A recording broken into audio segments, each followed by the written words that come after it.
featured guest this evening. That's evening time in GMT, of course, and I'd especially like to extend a very warm welcome to our three guests, Tongo Eisen-Martin, Jacob Polley, and Imtiaz Dharker. So I will introduce each in turn, and then we'll all return at the end for a short Q&A session. So for the first reading, I should thank first the Cork City Council and to our sister city, twin city partners in Sun and Nomadic Press. We've been able to reciprocate with our poetry exchange for the past 5 years with San Francisco. And our next guest is one of two San Francisco poets reading at the festival this year. So it gives me great pleasure to introduce Tongo Eisen-Martin. Tongo is originally from San Francisco, a poet, movement worker, and educator. He has taught at detention centers around the US and at the Institute for Research in African American Studies at Columbia University. His latest curriculum on extrajudicial killing of black people, We Charge Genocide Again, has been used as an educational and organizing tool throughout the US. His book, titled Someone's Dead Already, Bootstrap Press, was nominated for a California Book Award, and his latest book, Heaven is All Goodbyes, from City Light's Pocket Poet Series 2017, was shortlisted for the Griffin Poetry Prize, and it also won a California Book Award and an American Book Award. So without further ado, I'd like to hand you over to Tongo Eisen-Martin. Much love and appreciation. I go to the railroad tracks and follow them to the station of my enemies. A cobalt-toothed man pitches pennies at my mugshot negative. All over the United States, there are toddlers in the rock. I see why everyone out here got in the big cosmic basket, and why blood agreements mean a lot, and why I get shot back at. I understand the psycho-spiritual refusal to write white history or take the glass freeway. White skin tattooed on my right forearm, ricochet sewage near where I collapsed into a rat-infested manhood. My new existence is living graffiti. In the kitchen with a lot of gun cylinders to hack up. House of God in part, no cops in part, my body brings down to Christmas. The new bullets pray over blankets made from the old bullets. Pray over the 28th hour's next beauty mark. Extrajudicial Confederate statue restoration, the waistband before the next protest poster. Hey, by the way, time is not an illusion, Your Honor. I will save your desk for last. You are witty, Your Honor. You're moving money again, Your Honor. It is only raining one thing. 9 white cops. And prison guard shadows reminded me of spoiled milk floating on an oil spill, a neighborhood making a lot of fuss over its demise, a new lake for a Black Panther party. Malcolm X's ballroom jacket slung over my son's shoulder, the figment of village, a new noose to a new white preacher, all in an abstract painting of a president. They bought slavery some time, didn't it? The tantric screeches of military bolts and election Tuesday cars, a cold-blooded study in leg irons, proof that some white people have actually fondled nooses. That sundown couples made their vows of love over opaque peach plastic and bolt action audiences. The Medgar Evers II is definitely my favorite law of science. Fondle news clippings and primitive Methodists, my arm changes imperialisms. Simple policing versus structural frenzies. Elementary school script versus even wider white spectrums. Artless bleeding and the challenge of watching civilians think. And terrible rituals they have around the corner, they let their elders beg for public mercy. I'm going to go ahead and sharpen these kids' heads in the arrows myself and see how much gravy spills out of family crest, modern fans of war. Well, with their t-shirt poems and t-shirt guilt and me having on the cheapest pair of shoes on the bus, I have no choice but to read the city walls for signs of my life. You know, apparently too much of San Francisco was not there in the first place. And this dream requires more condemned Africans, or put another way, state violence rises down, or still life is just getting warmed up, or army life is looking for a new church and ignored all other suggestions, or folktale writers have not made up their minds as to who is going to be their friends. You know, this is the worst downtown yet. And I've borrowed a cigarette everywhere. I've taken many a walk to the back of a bus that led on out the back of a storyteller's prison sentence, then on out the back of slave scars, but this is my comeback face. I left my watch on the public bathroom sink and took the toilet with me, threw it at the first bus I saw, eating single mothers half alive. It flew through the bus line number, then on out the front of the White House. Hey, hopefully you find comfort downtown, but if not, We brought you enough cigarette filters to make a decent winter coat. A special species of handshake lets all know who's king and what's the lifespan of uniform cloth. Man, this coffin needs to quit acting like those are birds singing. Rusty nails have no wings, have no voice other than that of a white world dying. Their book pages in a gas pump. Catchy, isn't it? The way 3 nooses is the rule, or the way potato sack masks go so well with radio codes, or the way condemned Africans fought their way back to the ocean, only to find waves made of 1920s burnt up piano parts, European backdoor deals, and red flowers for widows who spent all day in the sun mumbling in San Francisco. Red flowers, but what's the color of a doctor visit? There are book titles in the streets. Book titles like Hero, You Make a Better Zero, or Hey Fur Coat Lady, the President is Dead, or Pay Me Back in Children, or They Hung Up Their Bodies in Their Own Museums, and other book titles pulled from a drum solo. Right here, Hero, Lied the Hiding Place. All the bullets in 10 precincts know where to go. There's no heaven nor any other good idea in the sky. Politics means that people did it and people do it. Understand that when in San Francisco and other places that was never really there. I bet this ocean thinks it's an ocean, but it's not. It's just 6th and Mission Street. All know who's king, king of thin things. You know, like America, I'm proud to deserve to die. I'm going to eat my dinner extra slow tonight in this police state candy dispenser you all call a neighborhood. No set of manners goes unpunished, never mind a murderer's insomnia or the tea kettle preparing everyone for police sirens. You know, all street life to a certain extent starts fair, sometimes with a spiritual memory even. Pre-dying soul clap, your father dying even. Maybe I pushed the city too far. My sensitivities to landfill districting and minstrel whistles, white supremacists, graffiti on westbound rail guards all overcome and reauthored. Reauthored by revolutionary violence that chose its own protagonist or a muted stage of genius. The garbage is growing voices, condensed Marxism. For warrior depressives, underpasses in their pockets because they just might be deities or decent bid on the Panther name or merciful Marxism. Disquieted home life or metaphor for relaxing next to a person who is relaxing next to a gun. I stare at my father for a few seconds, then return to my upbringing. Return to the souls of Ohio black folks. You know, revolution damn near pegging at this point. You know what the clown wants? The respect of the ant. Wants to interpret pain only. Wants to pull a 38 out of a begging bowl. Wants me to hurt my hand on this pen. I'm not tired of these rooms.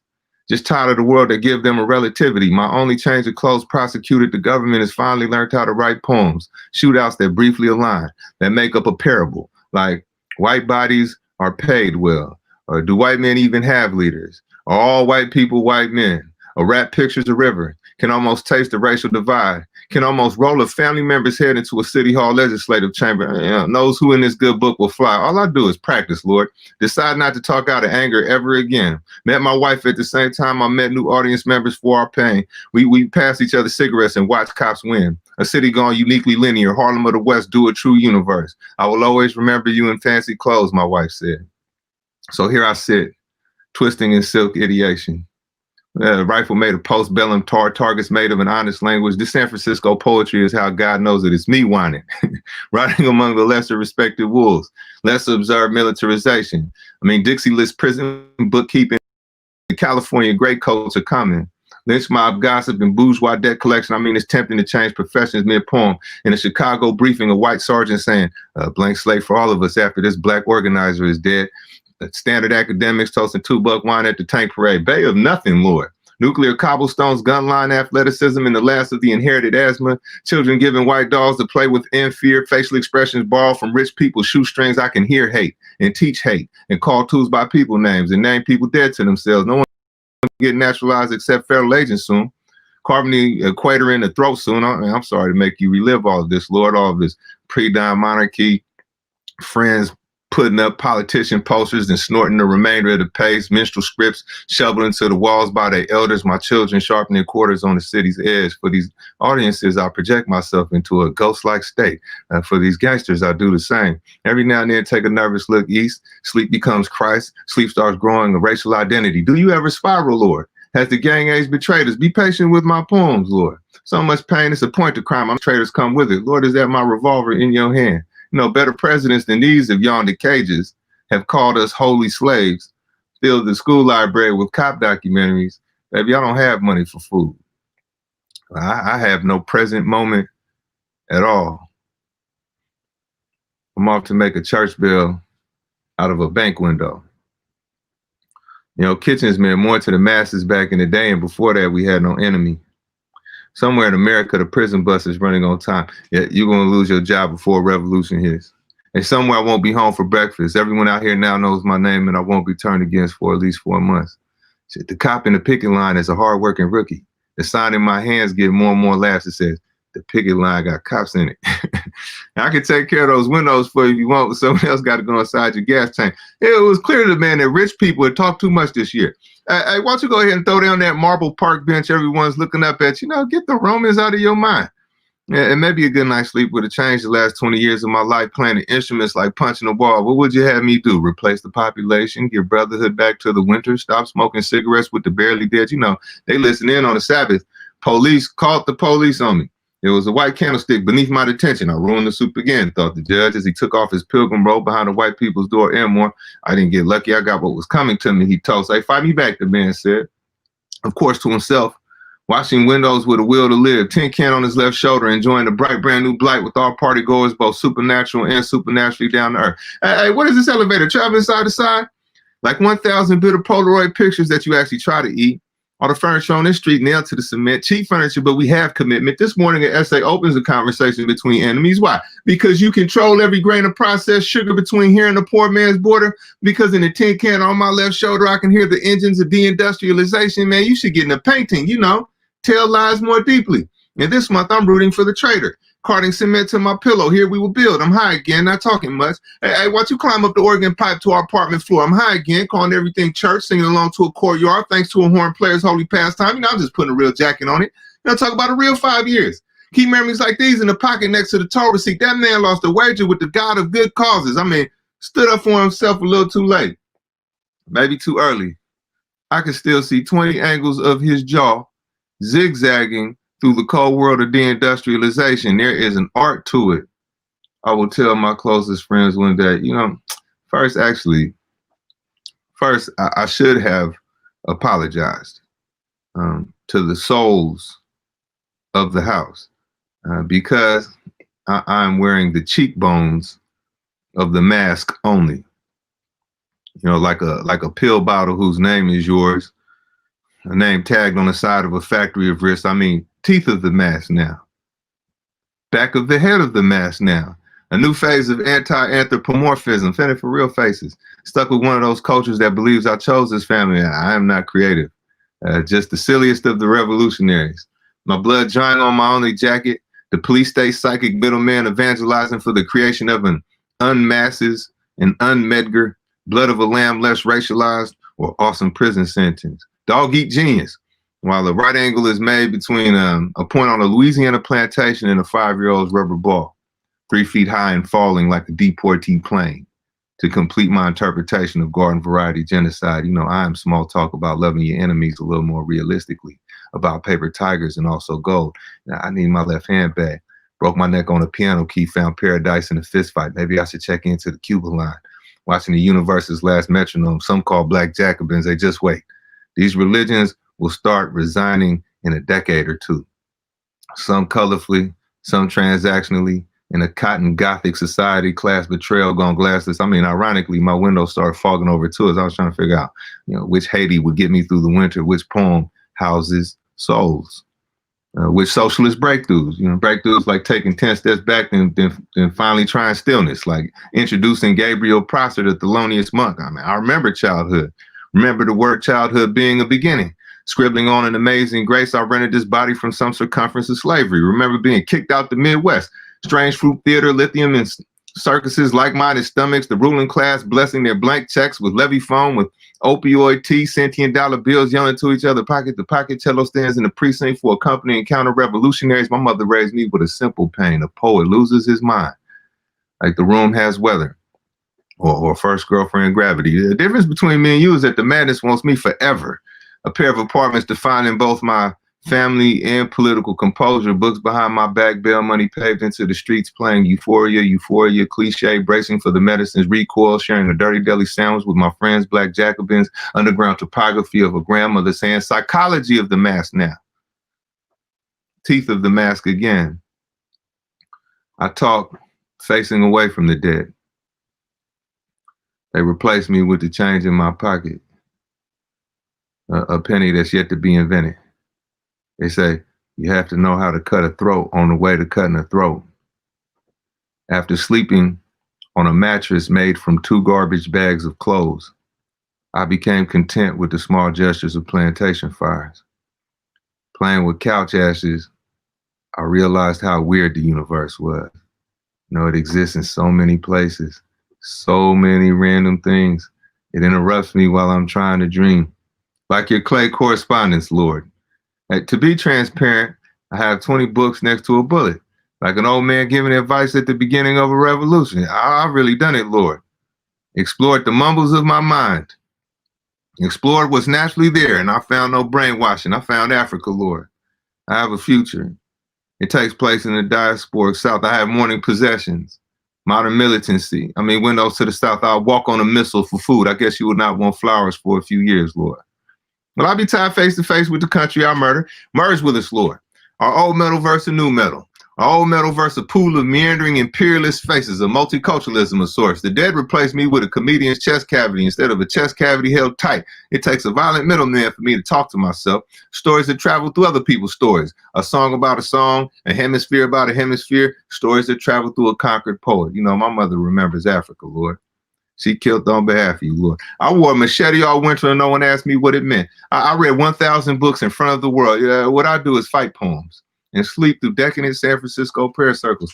Watch people play for post-working class associative surfaces or recreations of a governor's desk, ruling class art of utility, playing find the sociopathic bureaucrat, a day some white people scare even easier. TV in a basket next to a ceramic baby. I mean, wearing ceramic armor, musket progeny, fantasizing through the art of the poor, their trendy latches locked before God, black art hunted down like a dog, and hand over my friends, Lord. Lord, I think I'm going to die in the war. Unelected white people in my small house like a blues song of no spiritual effect, a dollhouse H-bomb, a pony show near dead bodies, apartheid weddings that go right, apartheid white people who give birth to mathematicians, the spiritual continuity of barracks and police stations, a chemical interpretation of a Sunday trip to church smells in their pockets, a river mistaken for a talking river, no autobiography outside of small personal victories of violence and drug use made in the image of God's trinkets, a white abolitionist confided in their children about, chemical assurances that they will switch from black artist to white artist, from black God to white God, from black worker to white worker. You know, I think about you cautiously, Lord.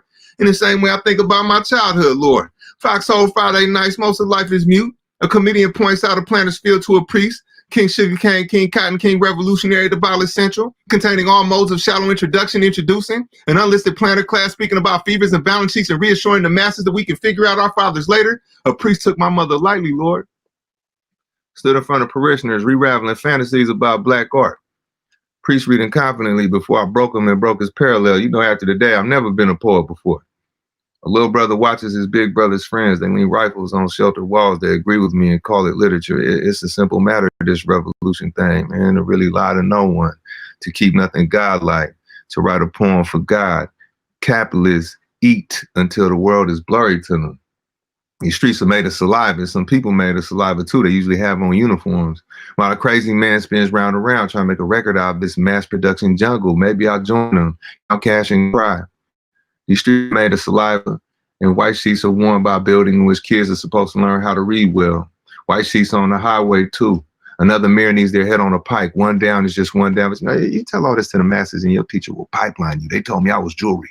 They told me this is jungle. Well, maybe not jungle, more like 50 machine guns planted in the ground. It's raining faces again in California. What does it say about heaven? Yeah, what does it say about the people you kill? Waiting lines got so exhausted, a million minds dropped all these faces at once. If the fascists can read the lips of a giant talking in his sleep, we might as well make our demands in prison letters. Today was born the most important trigger finger in the world. Today I begun counting down the pages between now and a pile of books by a tunnel. Chicago is going to walk out of Chicago one day. Babies will drag street signs like old toys. Today, the most important letter left prison. Babies will laugh at flags like faces that have disappeared. Maybe I'll join them. But for now, these streets are made of saliva, and we raise half-full glasses to the basements that meant nothing. And the working poor who live there, we get shot. We get white sheets on California, where the kitchen table likes to talk as much as the walls, and romance on the porch consists of hard residing. I mean, in this picture, characters talk spit and know that they hard to kill. The kitchen table knows this. The porch is almost convinced that one down is just one down. This town is coming to town. A circus watching itself. Half distracted, half suicidal, thrilled children dressed as cops, thrilled children preaching and policing and intaking and hiring and snatching your money. This town's coming to town with tough trademarks to follow. Today, I watch capitalism walk on water and people play dead. so that they could be part of a miracle. All right. Appreciate you all. Tongo, wow, I don't know what to say, but thank you for that phenomenally epic performance, and just so moving. I can't wait to view it back on the video, because I missed out on so many of those lines. Thank you for that. Thank you very much, and we hope to come back to you for the Q&A after the other readings. Thank you. So I'll move on to introducing our second poet this evening, Jacob Polley. Jacob Polley hails from Cumbria in northwestern England. He's professor of creative writing at Newcastle University and lives with his family on the northeast coast. He has published 4 books of poems with Picador, winning a multitude of awards, including the 2016 T.S. Eliot Prize for Poetry with his 4th collection, Jackself, described by the judges as a firework of a book, inventive, exciting, and outstanding in its imaginative range and depth of feeling. A poet of the uncanny and the startlingly lyrical, Jacob's work explores his rural upbringing, the forces of tradition and history, and the power of speech as it approaches song. So please now welcome Jacob Polley. Hello, it's lovely to be here, and thank you for having me. Smoke. My father kept a stove with dog's legs on a pink hearthstone. One morning he climbed down the icy stairs and spread his palms on the blood-warm metal flanks. He cranked open the iron doors like a black bank's safes, but found no heat and ash heaped in its place. He cracked grey whittled coals, released brief blue flames, and knocked downy soot through the bars of the grate. The ash pan, softly loaded and almost as wide as a doorway, he carried like dynamite through the dark house, his bright face blown with smuts. At the back door, he slid the ash into a tin dustbin, then snapped sticks, crumpled newspaper, struck a match, and dipped it between the kindling. Smoke unrolled, flames spread, the rush of the stove eating air started up, and my father would shake on rocks from an old coal hod and swing the doors shut. But this time he took a book, broke its spine, and slung that on instead. His diaries, year by year, purred as their pages burned, their leather boards shifted, popped, and fell apart. Soon I would arrive, pulled from under my mother's heart, and grow to watch my father break the charred crossbeam of a bird from the flue, wondering if I, too, had hung in darkness and smoke, looking up at the light let down her throat whenever my mother sang or spoke.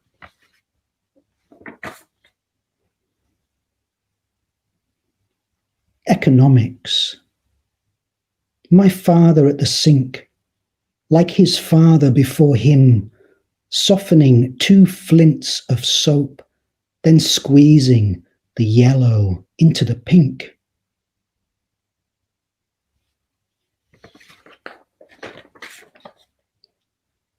When I was a younger person, I had kind of fantasies of running away, of kind of escaping home, I suppose. And I kind of wrote this many years after those fantasies were gone, I suppose. It kind of mentions a few things, like it's got a bit of Northwest idiom, scranning for eating. And I don't know if you remember Teach Yourself tapes or even Little Chef, but they're in the poem as well. It's called You.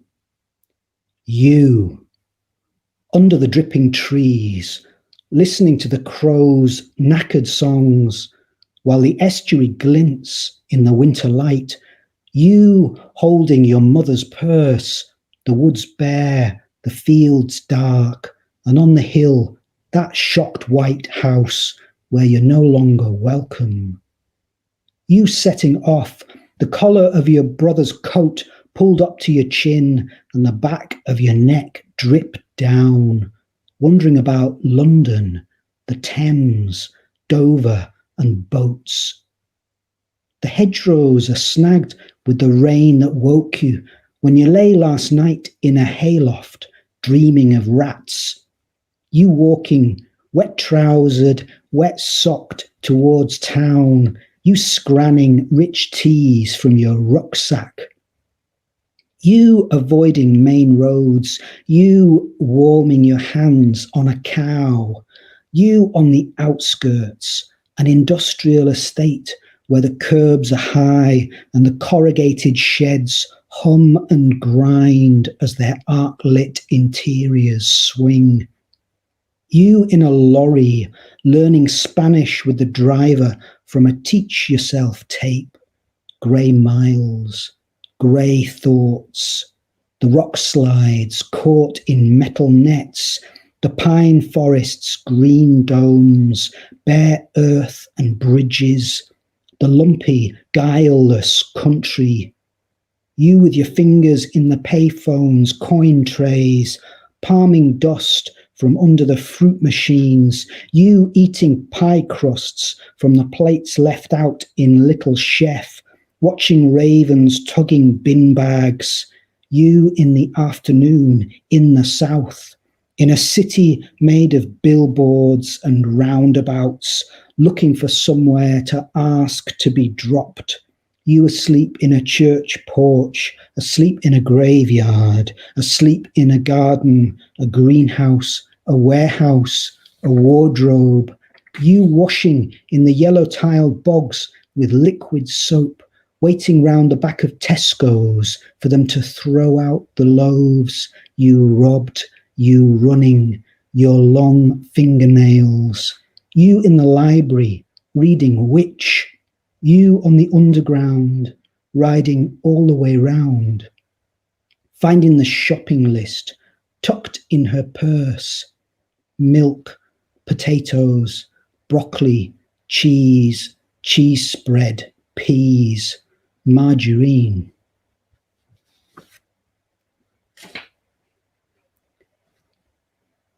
Leaf.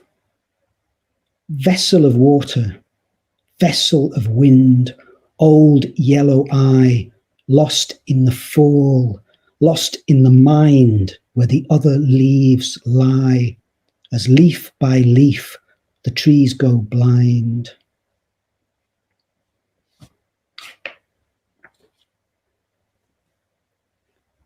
The Weasel. This poem has an epigraph from the traditional nursery rhyme, which just goes, "That's the way the money goes." The Weasel. Up and down the London road, blinder by the hour, I spent as much again as we owed, white winter flowers. Crowds and crowds like fallen leaves, blown between the towers, you came in with the cold up your sleeves, white winter flowers. Screams and shouts and broken things, now you're fired and cower under the sheets when the postman brings white winter flowers. Who'd have dreamt a little twist could turn your sweet breath sour? I tasted this when we first kissed, white winter flowers. For your whole heart is half my heart is half of yours. So we're neither complete and lie drunk in the street, white winter flowers.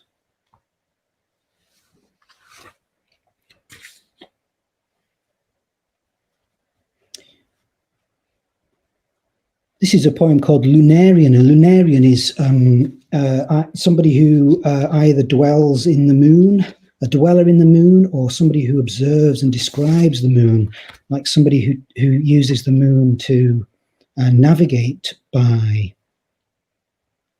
There's a place name in here, Newbegin, which is a little town kind of on the northeast coast that I used to visit as a boy. And this whole poem really takes aspects of the moon and kind of plays with them, I suppose. Lunarian.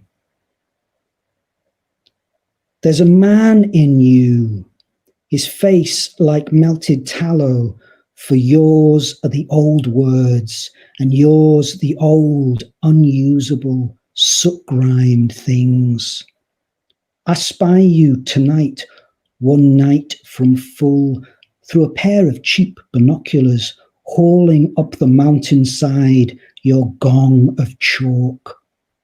If there were a pond nearby, upon whose surface you might lean your subtle silver highness, I would try to gaff and grapple you out of courtesy. For some nights there's more bulge to the seas, more reflectance from your coal-bright craterscape.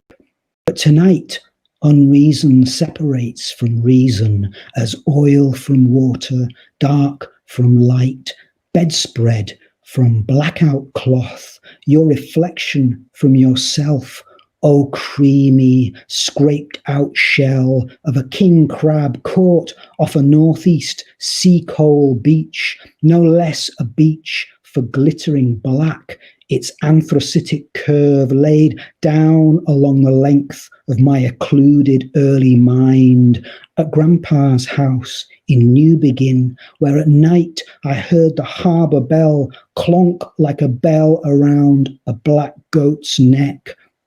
O Caprine Sea, O Grandpa Dark. There's a moonlight man with cords of silk who binds the destined together. But tonight my mind's undone, great turner away, O hole of holes, walnut of night. You turn the tides, so give me blisters, burn my retinas, break my heart, prove by silence that the mouth that speaks the moon should whisper. The night is still, the stars are fixed, you are the moon, your silver dress, your disappearing constancy. The night is still, the stars are fixed, we move through phases of the flesh.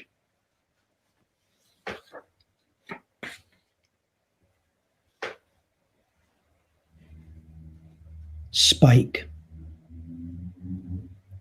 This is, I suppose, a riddle, really. Spike.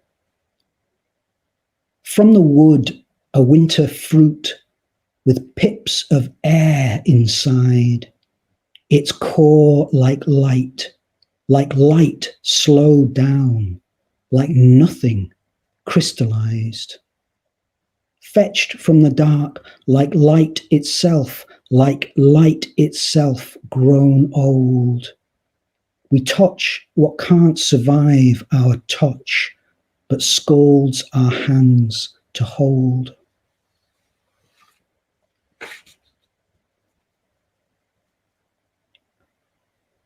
Poem with a 20-year gap.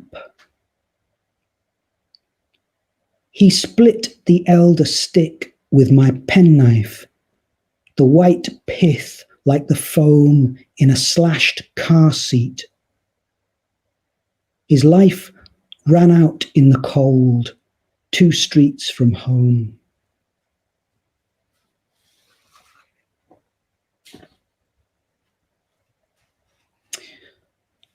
I'll read 2 more poems, and I'm going to read a ballad called Langley Lane, and the ballad has a coda.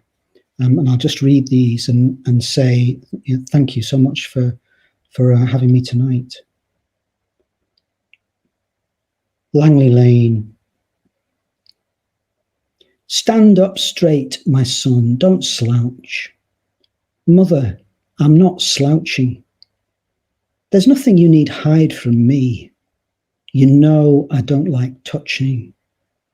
A mother must, it's in my hands, to touch what's mine so briefly, to touch my son for one small proof that he's still strong and loves me.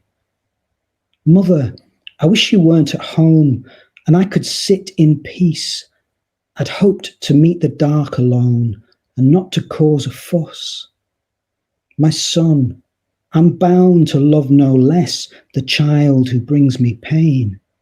My son, what spreads across your shirt? You need not hide a stain. What I hide won't be undone, and I'd not see your face to spare myself the sight of one whose grief is my disgrace. Take a chair, my son, you're tired. Drink a glass of milk. You're up, you're down, your brain's still soft, your adulthood half built. You're pale, my son, you'll fade away, you need a bite to eat. Once I was young and like you swayed unsteady on my feet. Mother, soon I'll get my rest, so while I can, I'll stand. My son, what's loose at your left wrist? What's spilling from your hand? Mother, my hand is full of shame. It's pouring from my heart. I've walked it in from Langley Lane, where trouble's known to start. If trouble starts, you've said to me, just turn and walk away. But Langley Lane's blind corner led to 5 who blocked my way. You're on our turf, one said, and spat. The youngest looking shoved me first. I shoved him harder back. He punched me in the chest. The leaves were still. The sun came out to scatter coins of light, and I saw gripped in his right fist a little silver spike. A spike at which I stared, surprised, a bloody silver spike, at which he also stared, surprised, our 2 boys' looks alike. The sun went in, a siren moaned, clouds crawled across the blue. They grabbed my phone. I started home. What else was there to do? My son, you walked from Langley Lane. I walked from Langley Lane. I took small steps and often stopped to breathe around the pain. My son, you walked from Langley Lane. I walked from Langley Lane. I held myself to slow the stain and walked from Langley Lane.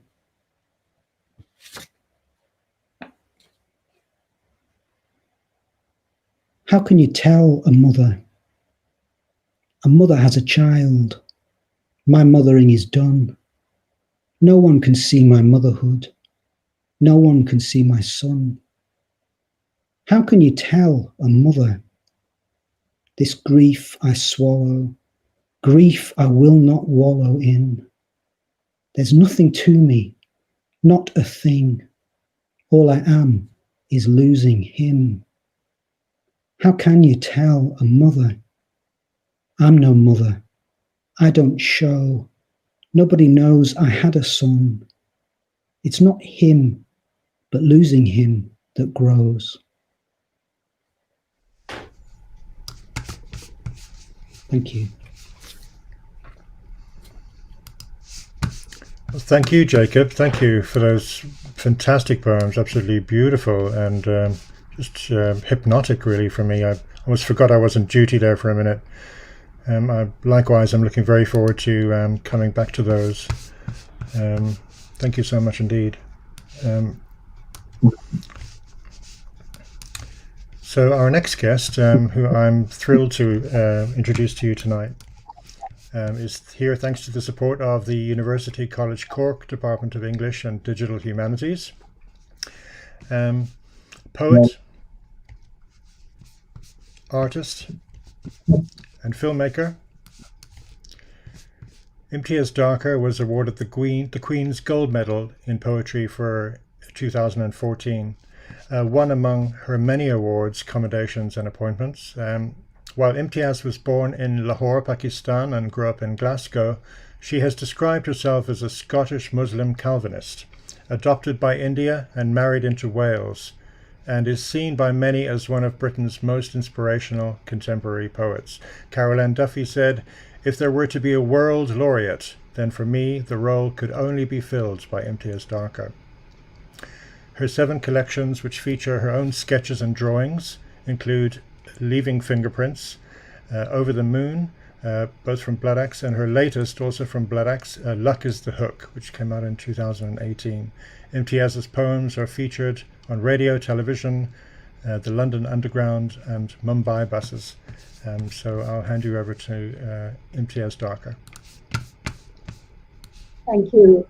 Thank you, Paul. And thank you for inviting me to be with you today. I wish I could have been in Cork, but another time. When I can't comprehend why they're burning books or closing borders, when they can't bear to look at God's own nakedness, when they ban the film and gut the seats to stop the play, and I ask why, they just smile and say, she must be from another country.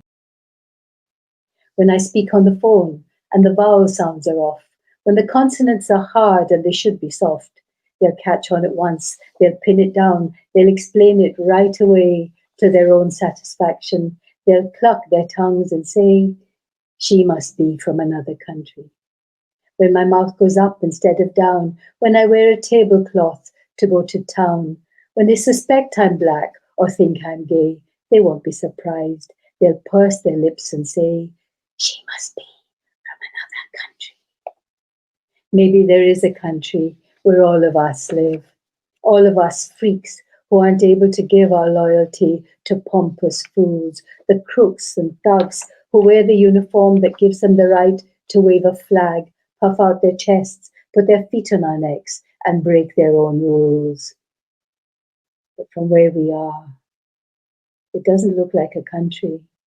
It's more like the cracks that grow between borders behind their backs. That's where I live. And I'll be happy to say, I never learned their customs. I don't remember their language or know their ways. I must be from another country.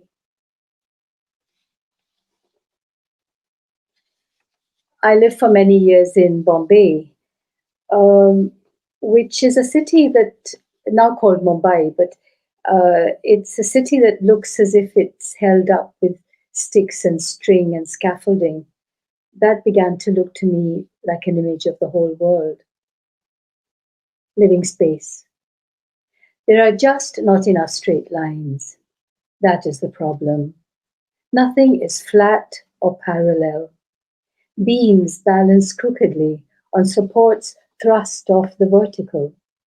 Nails clutch at open seams. The whole structure leans dangerously towards the miraculous.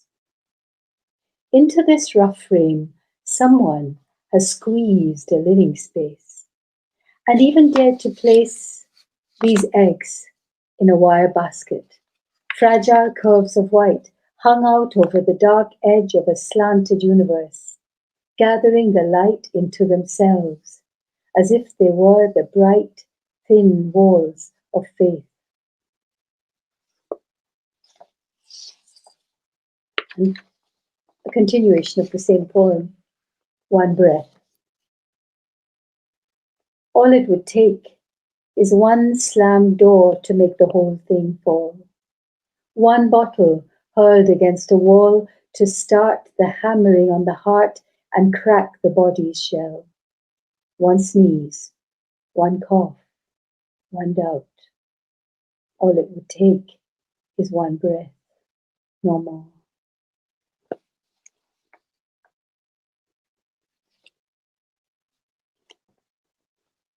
I was filming one day for UNICEF in Dharavi, which is the largest slum in Asia. It's a place where there's just one water tap for hundreds of people, and even that is usually locked up. But on one of the days I was there, an accident happened. It was a welcome accident. Blessing. The skin cracks like a pod. There never is enough water. Imagine the drip of it, the small splash, echo in a tin mug, the voice of a kindly God. Sometimes the sudden rush of fortune. The municipal pipe bursts, silver crashes to the ground, and the flow has found a roar of tongues. From the huts, a congregation. Every man, woman, child for streets around butts in with pots, brass, copper, aluminium, plastic buckets, frantic hands. And naked children, screaming in the liquid sun. Their highlights polished to perfection, flashing light as the blessing sings over their small bones.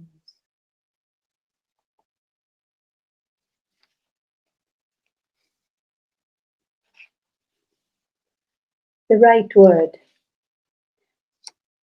Outside the door, lurking in the shadows, is a terrorist.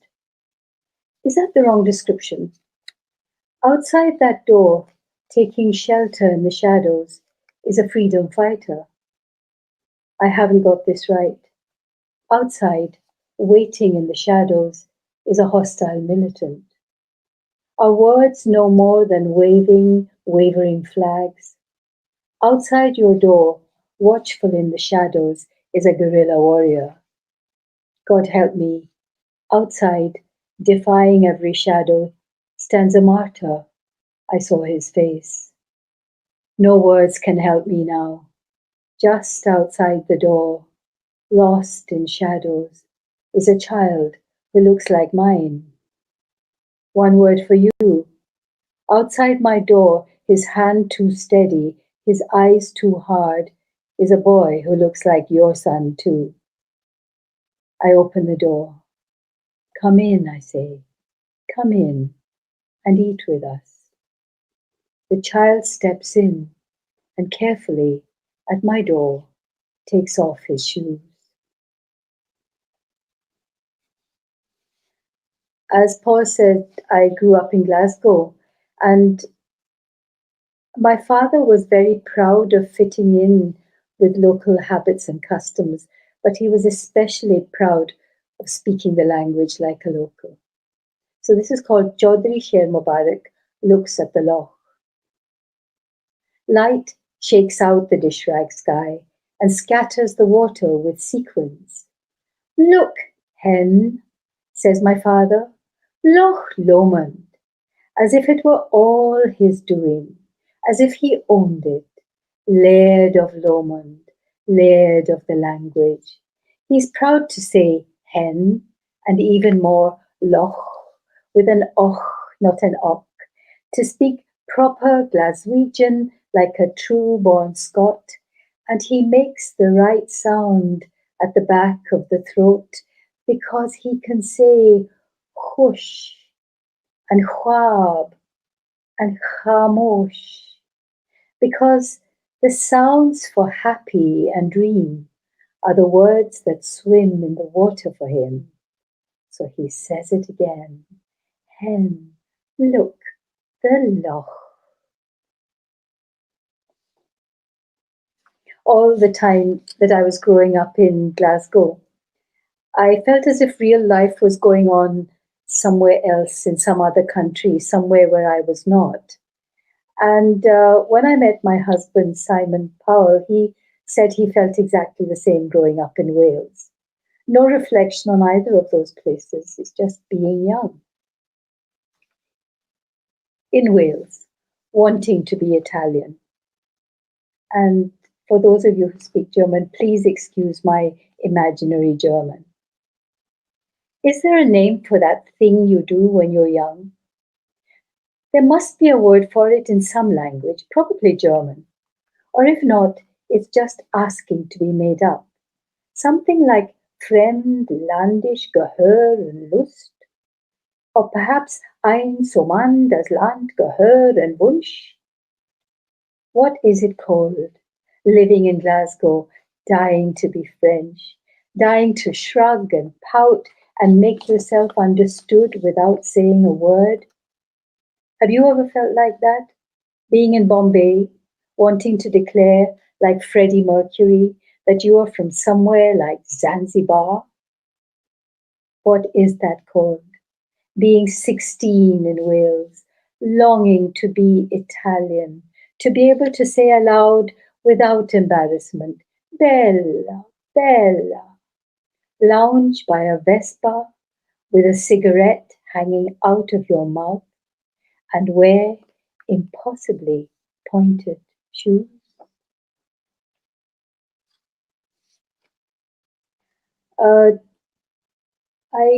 I'm in London, and just down the road from where I am, they're building Crossrail, which is going to be the Elizabeth line.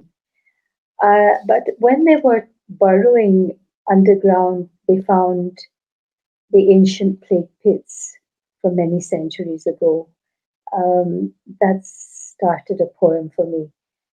And the name of the boring machines, the boring machines are given names, Victoria and Elizabeth, and that's in the beginning of the poem. Waiting for Crossrail.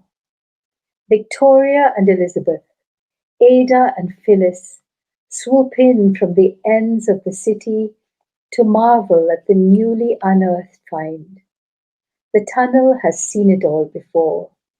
It yawns, and at its open mouth, these people have materialized, like words it has just spoken.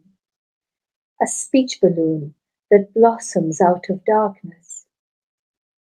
The tongue is black and can only stutter, starless. I lived on your street. This baby fed at my breast. We had names. We sat where you sit to drink and eat. Between the city and the pit, the builders and the diggers are speechless, staring into no man's land, its accidental inhabitants written out in rows. The earth knows the world is many-layered and must be used and used again. It throws a blanket over them, but we are the ones who are shivering. We remember their passing as if it were our own. We will always be aware of them, coming and going in our neighborhood. They will be with us, hurrying to the market or standing side by side on the platform, holding hands, hoping we will turn and say their names. They have been here all this time, waiting for our train.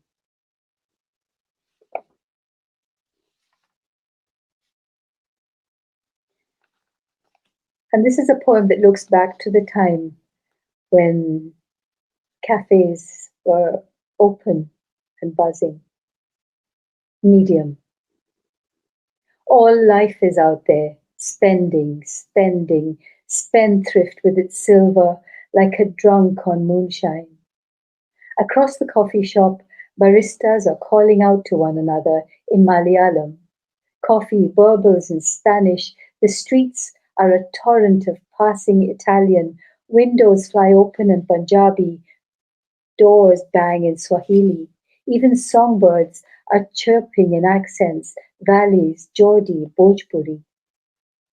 This upturned glass is mute, but wants to go screeching across the table, its mouth ravenous for word of you. The world is squandering its currency of languages. Save one. Speak to me.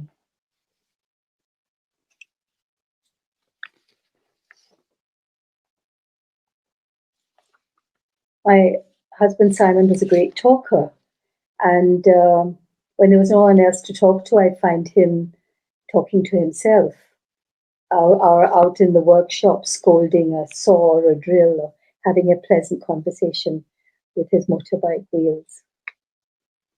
Undone.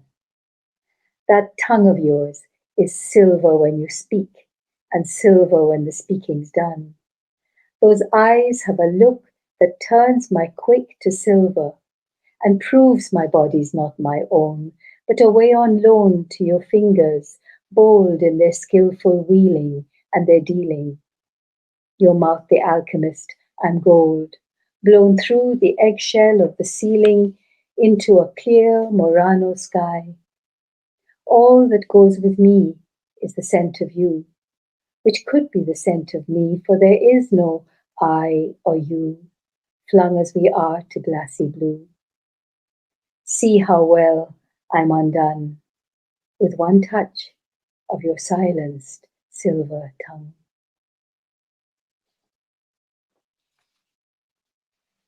I don't know if you've ever fallen in love with an app, but I did. This one's called Flight Radar. From the top of the Shard, the view unfolds down the Thames to the sea, the city laid by a trick of sight vertically in front of me. At London Bridge Station, trains slide in and out in a long, slow dance. It's not by chance that I'm here, not looking down, but up to where you are on Flight 199, coming into land. I've learned to track you on my mobile phone. However far you go, I have the app that uses the radar to trace your path. There you are now, circling down around the spire where I stand, my face reflected over your pulse in the glass. You cannot see. You have no radar for me, no app to make you look back or down to where I'm lifting my hand. I would track your flight till it is a dot that turns and banks and falls out of sight, looking into the space where you were. Fingers frozen on the tiny keys. I will stay where I am in the dying light, the screen still live in my palm. And I'll end with this one. It's called The Trick. In a wasted time, it's only when I sleep that all my senses come awake. In the wake of you, let day not break. Let me keep the scent, the weight, the bright of you. Take the countless hours and count them all night through till that time comes, when you come to the door of dreams, carrying oranges that cast a glow up into your face. Greedy for more than the gift of seeing you, I lean in to taste the color, kiss it off your offered mouth. For this I fall asleep in haste, willing to fall for the trick that tells the truth, that even your shade makes darkest absence bright, that shadows live wherever there is light.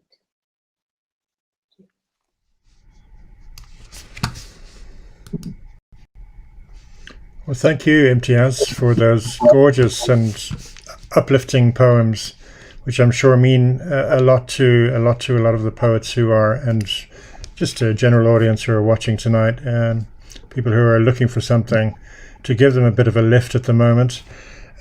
So now that I have all three of you fantastic poets here, I'm dying to get back into your readings again. You were just all so phenomenal in your own ways, and I really do hope that these videos get a lot of watches, because they deserve it. Superb readings, and thank you. So for our question and answer session, which won't last very long, I thought I would open by just asking something quite general, perhaps for the writers who are watching at the moment, because I've heard from a lot of them that they're struggling to write during these times, and I just wondered if you might have any advice for them, to poets generally struggling to write, especially due to the lack of social contact and what have you at the moment. So maybe Tongo, would you like to speak to that first?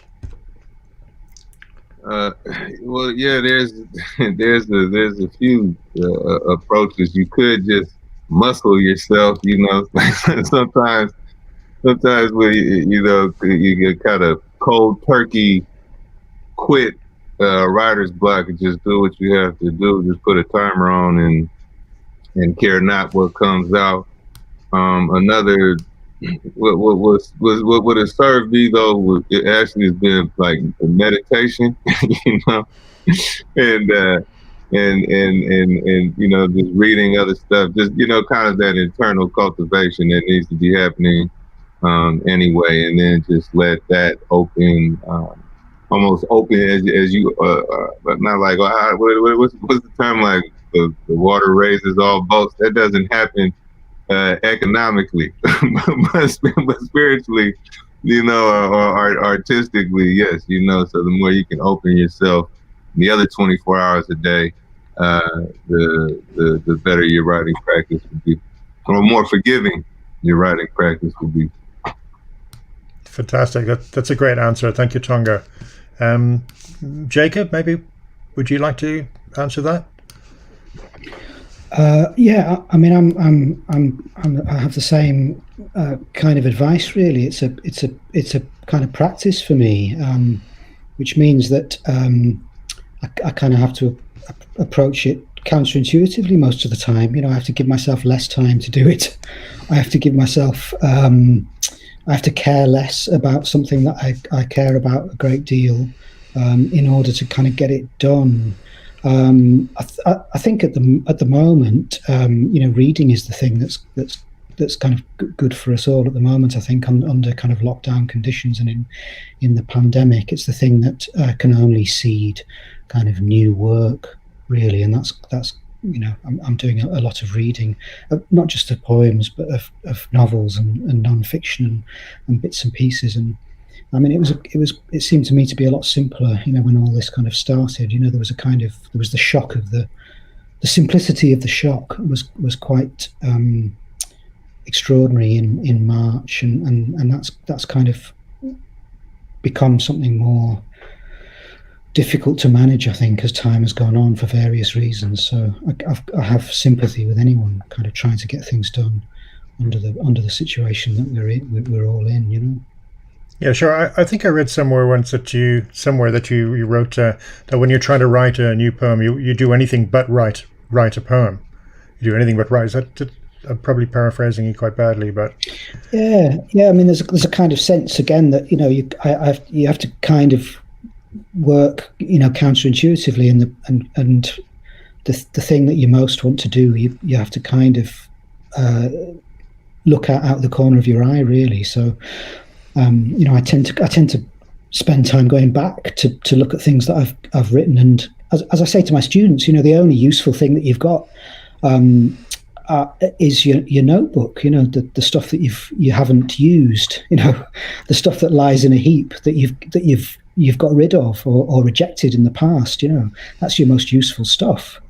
It's not the stuff. The useful stuff is not the stuff that you've published and you know, you're really pleased with. The stuff is the utter crap that you've generated over the years. You know, that's the stuff that's the rich stuff. That's the stuff that has kind of fertile potential. So I would always advocate that people, A, you know, keep a notebook, and B, find ways to kind of revisit it, you know, in a kind of dreamy, uncommitted state, you know. That's a fantastic answer. Thank you so much for that. Imtiaz? Well, if someone's having a hard time writing in these hard times, I'd say don't force yourself, you know. Be kind to yourself. You don't have to produce something if that's not what's coming right now. And for myself, I find that you know, nowadays, one of the things that's happening is people are sharing poems a lot. There's been a huge need for poetry to be shared, and there's something about even old poems coming back. It's as if they're having a conversation with today. So I find that there's a great inspiration in the poems that people are sharing, and sometimes it may not trigger a whole poem, but it can start off one line, or it can be something that might grow into something later.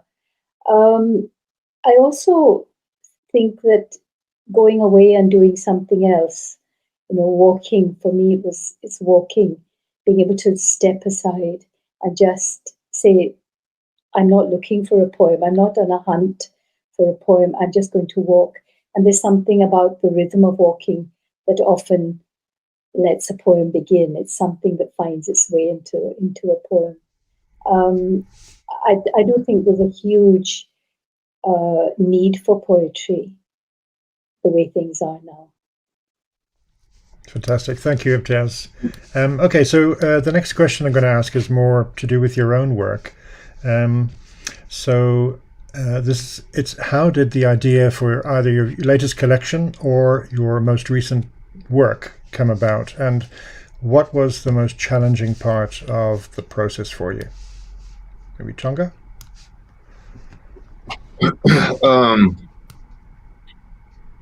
I think there was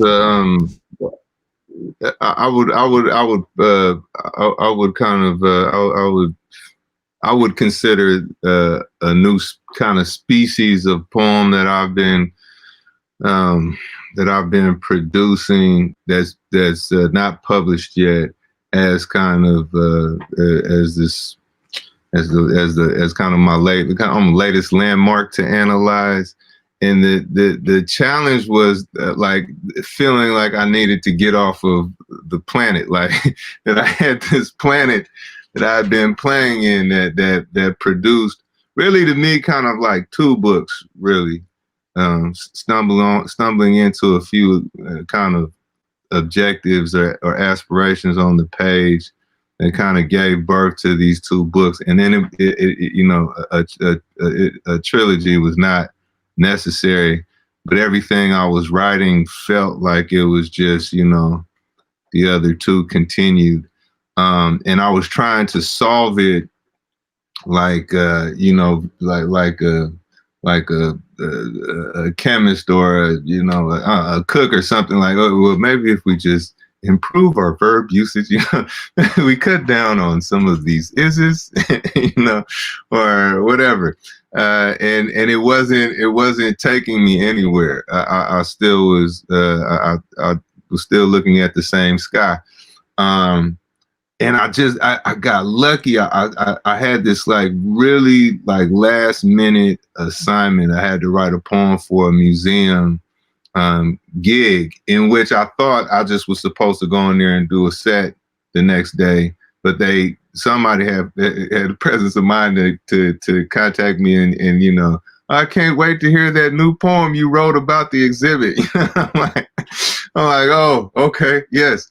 And so I just like pulled just kind of pulled it up, and I'm just kind of looking at it, and I put on this Coltrane record that I hadn't played, one of those kind of lesser known cuts from the smaller labels that were still putting him out, and this kind of energy just built. And when in the course of like say reading some poems, I tend to keep my mind in a kind of an open space, trying to just facilitate or have a healthy, spacious relationship to the words and to the energy. And so I kind of like that muscle was already developed. When I'm now in this, when I'm in this situation, I have this music playing that's really kind of firing me up, and that's usually like antithetical to how I get down. I'm more comfortable writing bored and frustrated, but between that and the image, I found my mind doing the same thing that I do when I'm reading, just kind of staying kind of more present with the energy, more than conspiratorial with ideas, and more conspiratorial with my relationship to ideas. And lo and behold, a new kind of a new planet emerged. And so since then, that's kind of been more my writing practice, to kind of to boycott that drug addict in you, because that when that drug addict that gets a line and says, "Ooh, can we get high off of this?" Right? And if it's a yes, then you tunnel after the high, right? And if it's a no, then you get depressed, or or then you try to like, you try to whatever, rough yourself up, or whatever happens. So to distract that voice with to give that voice an activity, like, would you just pay attention to this energy for me, and let what happens is that kind of like that more subconscious discursive thought actually is pretty interesting and productive, and has like, it's a weird switch, because in a way, you see your consciousness, and pardon me for rambling, but you see your consciousness as you experience things as like the architect, or as the hero of your artistic journey, and then everything else is like the distraction, or the demons, or the whatever that need to be calmed down. But actually, I found lately that it's the more subconscious thought that is actually much more heroic than I am, as far as like engaging ideas. And so it's kind of almost like a switch around the table, which kind of how you experience ideas. You can actually kind of change positions around, and there's a lot of like groovy music and insight going on. The end. Fantastic. Thank you. That's a really superb answer. A lot of people are going to delight in that. Thanks a million, Tongo. Thank you. Jacob? So, I mean, I finished a book, for about 4 years ago. So I'm kind of quite a long way out of that experience. The last published book, which was called Jackself, kind of came out in 2016. So, and I mean, I don't know about Tongo or Imtiaz, but it's kind of difficult when you finish a book, because all you want to do is write another poem. Really, you want as Tongo says, the line. You want to get high on that line, and you want to commit a poem again. Like a crime. You want it to kind of happen again, and you're kind of desperate for that to happen again, because that's the only time that you really feel like a poet. The rest of the time, I'm just someone who's kind of kicking about, trying to keep himself out of trouble. I'm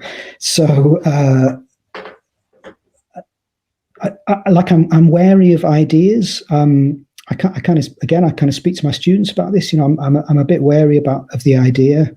I'm a bit wary of it, certainly of a poem that kind of arises out of an idea. It depends what we mean by idea, but I like the sense that a poem actually comes out of having no idea, and not really knowing where you're going at all. And actually, that's what's difficult when you've finished a book, I think, is that you somehow you've worked yourself into a position where you kind of know things, and that makes it very difficult to then kind of write a poem from that position of not knowing, or you feel like you know things. It might be false in the end. So, kind of post a book, I think I spend a lot of time trying to forget what I thought I'd learned, or what I thought I knew, or what I thought I'd found out when I was writing the book, which is strange, right? This is about one of the only things, surely, where that happens. That you're doing something that is dependent on you becoming a kind of ignorant all over again. Absolutely. Thank you. That's a very wise and practical answer. I think a lot of people will enjoy that too. Thank you. From my own point of view, it's been 4 years since I produced a book as well. I just don't have time at the moment. But I'm going to plunge back more into more reading. I need more reading time actually before I even can go there. But I've taken a lot from what you said. Thank you, Jacob. Imtiaz? Yes, exactly that. I mean, I find after I finished a book, my last one was Luck is the Hook, what I want to do is just write one poem at a time, and that becomes the whole of what I want to do or need to do. It becomes that poem is the obsession. And with Luck is the Hook, there was a few poems, and then I began to realize that I was beginning to think around the area of luck and the chance events that can change your whole life. And slowly, what begins to happen is when you begin to see a theme, everything that happens to you, at least to me, begins to work into that theme. So all the poems that I begin to find, the theme begins to find its way into them. Even a simple thing like going to the city of Hull. It was a place I'd never been to before, but somehow it became, luck is the hook. It became the edge of the world, and I began to imagine the water, the bodies of water in front of Hull, in front of the coastline, which used to be land, and all the strangers who had come in across that land over centuries. So everything that happened, every train journey begins to work in toward the poems that I'm working on at the time. Thank you, Imtiaz. Thanks. That was very insightful. Thank you very much to you all. I suppose we'll probably end the session there. I've had an absolutely brilliant time. Tongo Eisen-Martin, Jacob Polley, Imtiaz Dharker, thank you so much for being with us this evening, and very best wishes to you. Take care. Thank you.